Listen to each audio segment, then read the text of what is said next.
So this is going to be something a little bigger, or one portrait on the page. What I'm going to be doing is filling out this page right here with a bunch of small portraits and seeing if I can combine them into one image, and seeing what it looks like after that. I know when I was in high school, I had a teacher named Mr. Doctor, Irv Doctor, and he did gouache paintings. And most all of us was painting in oils, some in watercolors, transparent watercolors. But Mr. Doctor had his always had his sets of gouache, and he would always paint in gouache. And when I looked at his painting that he did, well, we all painted from the model at the time. We had a class where we gathered early in the mornings before school started, and under the supervision of three teachers at the time. It was Erwin Greenberg, Max Ginsberg, and Mr. Doctor. We would paint in this early morning paint class from the model, and like I said, most of us painted in oil, but Irv Doctor painted in gouache. And when I looked at what he did, a lot of times what he would do is combine in a single painting the poses from the model that we did. The model would pose for a week long. It would pose for a week long for about 2 hours each morning, and we would paint from the model. And what Mr. Doctor would do was he would go from week to week, just filling out this page of just heads. Some of them with more than just the bust. It would include more of the figure and so forth. And what he would do is just combine them into a single painting, rather than just do one painting of the model sitting at a time. I thought it was interesting. I liked it a lot. He kind of made it otherworldly in terms of sometimes I don't know how else to describe this. Sometimes he would put in some of the other models, not as kind of like a, how would I describe? Kind of ghostly. Like if you would imagine a Frazetta painting in the background, there would be all these different figures suggested, and even though Mr. Doctor added more definition, he didn't he obviously one figure or one group of figures had to stand out more than the others. But he said, how he worked it out was that he combined it, making it putting others further into the background, and almost kind of like a tapestry of heads. And it's kind of hard to explain other than being able to view it. But I'm sure his work is online. His name is Irv Doctor, IRVDOKTOR, I believe. So anyway, for my painting, what I would like to do was to combine a bunch of heads and see how I can make them relate to one another. Because to me, rather than make it otherworldly, I would like these figures to relate in a certain way. Now, a lot of these images were images of people I saw on the trains, as I rode to work and so forth. And so I am going to combine these images and see what comes up. Others are from some resources online where you can get images that are royalty free that artists can use. A lot of places I go to would be like Pose Space is one of them. Another one is Draw This. Another one, there's a few of them, and I'll leave links, to these things, so that you would be able to find some images online. Some you pay for, like Pose Space, you pay for. Some are free, like Draw This, when you want to practice they're available for you to practice, and they're royalty free. Of course, if you purchase it, it's royalty free, but the ones on Draw This are as well. So what I'm doing is I am not even doing a pencil drawing when I work on this. I'm just approaching it uh, basically using washes of watercolor to build up the drawing or to build up the painting. And knowing that when I do this, because I'm working with gouache, I don't have to be so careful to with the white areas, or even too careful with the drawing. Gouache leaves me the freedom to find things because I can paint over it. Now, it's not a good idea to just build up paint, and because a lot of times what happens, if the paint will build up to a certain amount, and then you'll be pulling what's underneath, and sometimes you just have to if you want to make a great deal of change to a gouache painting, you're going to have to lift up some of the paint. So, but you pretty much go a long way before that would be a problem. The thing about gouache is that you can make changes. You can, because it's opaque, paint over certain area, paint over areas, and a lot of it goes into the gouache that you use, the brand that you use. Make sure that you're buying an artist grade brand, and also the paper that you use. Like, I'm using a very heavy paper with a slight tooth, and this has worked for me.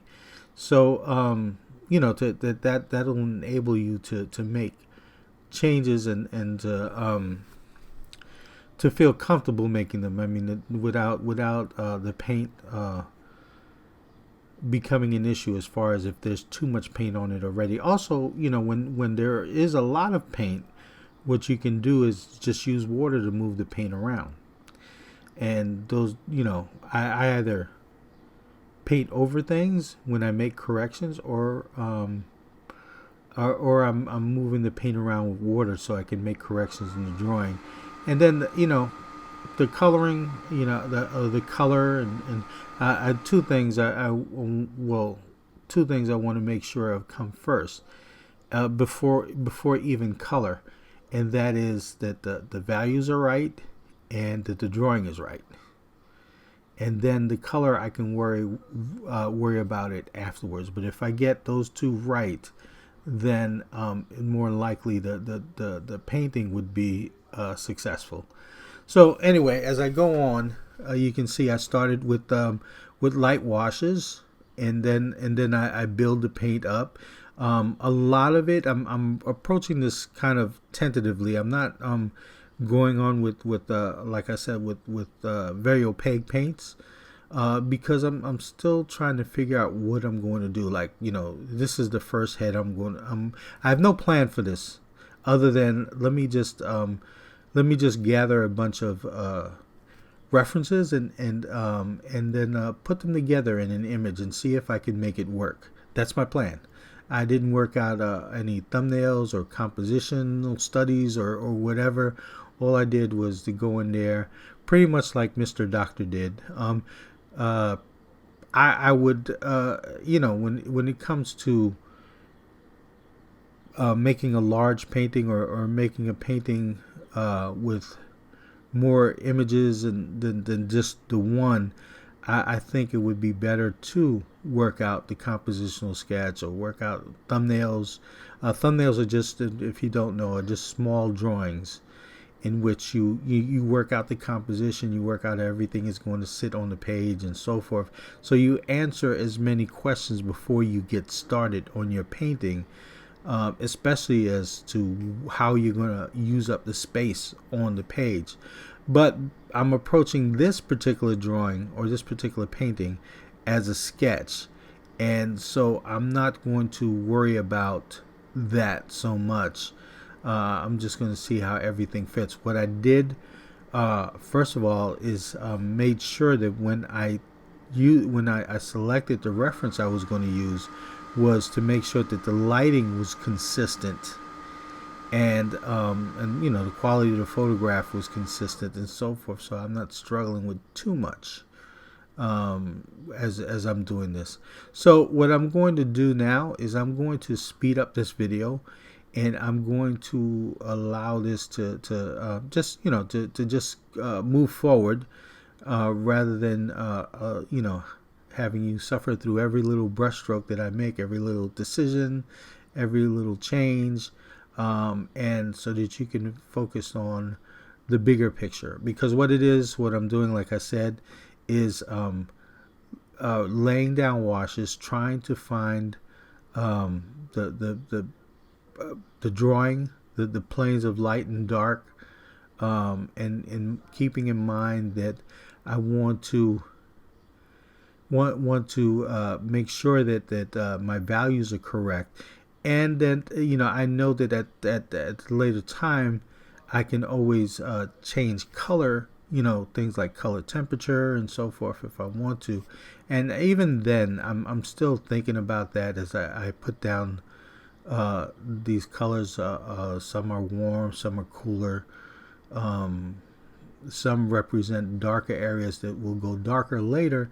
I'm just again just trying to find a drawing. I don't need to go all the way dark or all the way light and so forth. But at this point, the only light is what I leave on the page. But later on, as the painting develops, I will include white. And here is the next day. As a matter of fact, as the painting went on, this is how this is how far I got. So you can see that was in fact a big jump, but it was developing the painting, just like I told you. So this was the eventual conclusion of that first day of sketching. So like I said, I'm going to speed this up, and I will come back and say a few words, especially when I start adding more individuals, more images on the page apart from this here drawing, or this here painting, this here person. All right, talk to you soon.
Okay, so I'm almost done with this right here, and I'm going to go a little bit further on, but I don't want to carry this too far because I'm going to make changes as I go along, especially as I start adding the other figures. So this is as far as I got on that second day of painting, and then I added some color in the background just to help me out in terms of getting rid of the white and building a kind of atmosphere around these portraits. So I start by adding this other figure in, and I want to put it. I started with the first one. I started, well, this is going to be the figure that's going to be foremost, and it's going to draw the most attention. The other ones are going to play a slightly smaller role, just to make sure that I'm not trying to draw, I'm not trying to call too much attention to every single one. Every one of one of these figures are going to have to be more prominent than all the others, and how prominent I make the others depends on how interesting I find them, where I place them, and so forth. So I'm starting this second one, and I'm starting it pretty much similar to the way I did the first one. Now, that first one is not finished. I'm going to, as I go along and I add these other images, I'm going to make changes I'm going to continue to make changes to all of them as I go on, because I got to make them relate to the background and to each other. So there are more there's more changes to make as I go on. So none of these is, even as I add another figure, that doesn't mean that the other portraits are totally done, because again, I have to relate them to one another and continue to make changes to make sure that it works as a whole, and I'm not trying to paint just individual parts. I want to make it a whole picture. But again, having the challenge of again having no really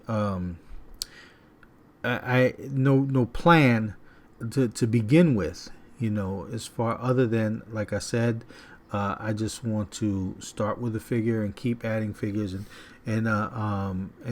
see how I can make them relate to each other. Again, this is a sketch, and you know what? If I was sketching outdoors, this would and trying to put figures on a page, this is how I would have to do it, because I couldn't stop everyone and say, hey, hold that pose, or and it would be terribly difficult to get a whole crowd to do that at one time. So you just have to keep adding onto the page. Now, of course, if I was working outdoors, there would be some kind of stage or some kind of background to put them in, but let's see how all this works out. It's just a fun, as far as I'm concerned, this is just a fun page on my sketchbook, a break from the usual where I'm adding, I'm just painting just one figure or so, and concentrating on that, just that one figure. So it's fun. It's fun. It's interesting. It's different, and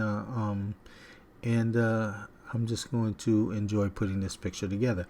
So like I said, I'm going to pretty much I'm going to continue to do this as I did the first one, just building up the image by putting in by making sure that my drawing and my values are correct, and then I will continue to improve it and work on it as I go along. So I'm going to speed this part up again. All right, bye.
Okay, so I'm going to move along here because this is actually the third day I spent on trying to get this second image right, the second portrait right. I'm just not too happy with it, but I'm going to go on and I'm going to make some corrections here as much as I can. I'm trying to simplify the darkness on the right side of her face, and maybe meld it more into the hair and make it, one solid, just an easier transition. But what I'm going to do actually is I'm going to just make whatever touches. Then I'm going to move on from here and add a third portrait and see if it helps me with making changes in these other two portraits. Again, I'm not entirely happy with this one, but I'm not ready to give up yet. So I'm going to go ahead and make changes, like I said, and then move on ahead to the third portrait, which I'm kind of eager to do. I like the subject. I like the image rather. So let me go ahead and do that.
Okay, so it's looking a little better. Not still entirely happy with it, or not sure how I'm feeling about it. But like I said, I just want to go on and include a third portrait in here, which I think I'm going to put onto the right side in that empty space on the right. And again, I was eager to do this image because I kind of like it. And then I'll see how I can relate it to these other two. Again, I'm doing it the same way. I'm making this a little bit bigger than the other ones, but still it's kind of like putting it to the side. It's still framing that the first portrait that I started with. So again, I'm starting it off the same way, just building it up. As a matter of fact, because I'm doing it this way, this is pretty much the same way as I started in oil painting. Just putting in some indications of where this particular person is going to sit on this page, with some very, very light washes of paint. And then once I get that in, I can start working on to the big patterns of light and dark, and the to get into the drawing and so forth. So it's pretty much the same way as I would do an oil painting, and not, as I said, a watercolor, where I think the first thing I would start off with is a careful drawing. And a lot of times I do the gouache in the same way. I start off with a careful drawing. But when you're working with oils and you're working with gouache, again, the medium is very forgiving, and it gives you the opportunity to make changes as you go along, and to paint over things. Whereas watercolor, your changes you're able to make changes, but they're very, very limited in comparison, and not as forgiving. So anyway, like I said, I'm going to again speed this up and continue to paint.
So I am much, much happier with where this particular portrait is going.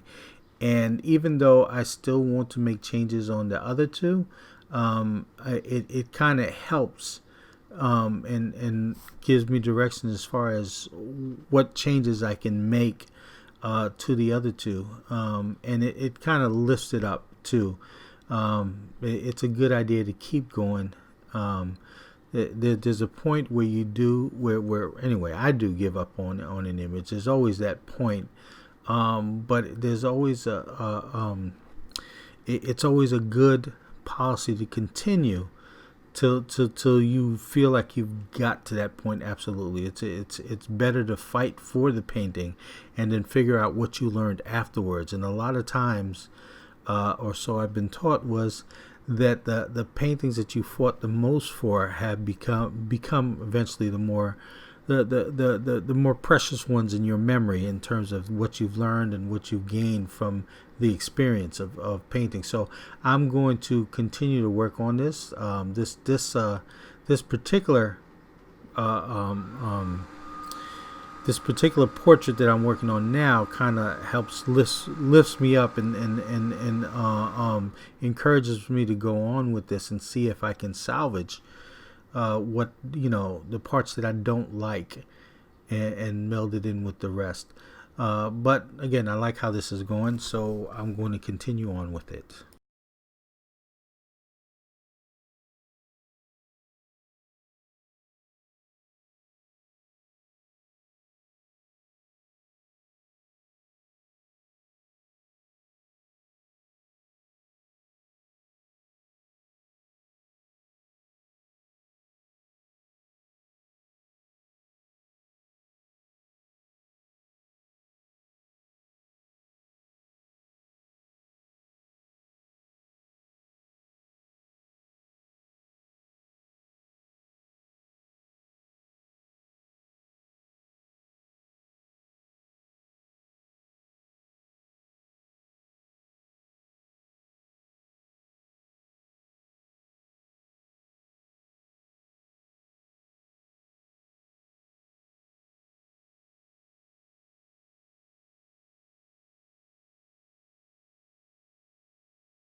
All right, so I've gotten pretty far with this, and just felt like I needed to add uh, um, one more face in the crowd. So what I'm doing is I'm putting myself into the painting. So this is going to be a self-portrait, and it turned out that this was the easiest one to do, and the one that I've had the least problems with. Uh, maybe because I didn't feel like I needed to put as much effort into it because it's so far into the background. I just wanted to suggest it more than I wanted to render it, and I wound up rendering more than I thought I would, but that's fine. This would have been more closely to those ghostly images that Mr. Doctor would have put into his background, and that was what I initially thought of. But I made the image a lot more solid than that. Probably because it was just fun to do. As I went on, it was easier to do than the other ones, and it was a lot of fun just to suggest things, which helps me to think that a lot of the hard work that I put into things that turned out not to be as successful as I hoped was because I carried it on further than I should. And I should have suggested more than rendered in certain areas. I should have I should have did that because I was less concerned with the details in this last one, and for some reason that made it go by a lot easier. I was more concerned with just hinting at an image, and then I wound up, like I said, rendering more than I had planned to, but maybe because of, I don't know, feeling a little bit freer in that I didn't put as much demands upon myself as I did with the other ones to try and be perfect, that I actually reached closer to an image that I was happier with than I did with the other ones. Although the figure on the right, I was happy with, and eventually the one that I started off with, I was pretty happy with how that ended up as well. So anyway, again, I will continue to speed this up, and this is coming closer to an ending here, as this is the last portrait that I'm going to add to this, and then I'll save more comments for later. All right, bye.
coming to the ending of this painting, and I am a lot happier with how everything turned out. Even the woman in the hat turned out to be a little bit better than what I had been experiencing as I worked on the painting. Though I'm not entirely happy with every bit of this painting. Like I said, the image of myself went by the easiest, but all in all, it was a fun experience, and there are bits of this painting that I enjoyed doing more than the others, and I was more successful at doing more than the others. But either way, it was a fun experience and something that I would do again. Just for the hell of it, just to fill out a page on the sketchbook, which is what this is. So by no means it's a painting in the terms of something that I worked out the composition and everything ahead of time, but it is what it is, a fun image. And here's the finished image. I worked on it a little bit more, but all in all, like I said, it was a fun experience. Now, one of the things that I've been pointed out was how these figures look like they don't interact with one another. And most of the first two images, the man on the right and the woman in the middle, were from Subway. The subways on my way to work. These are the people who travel the subways.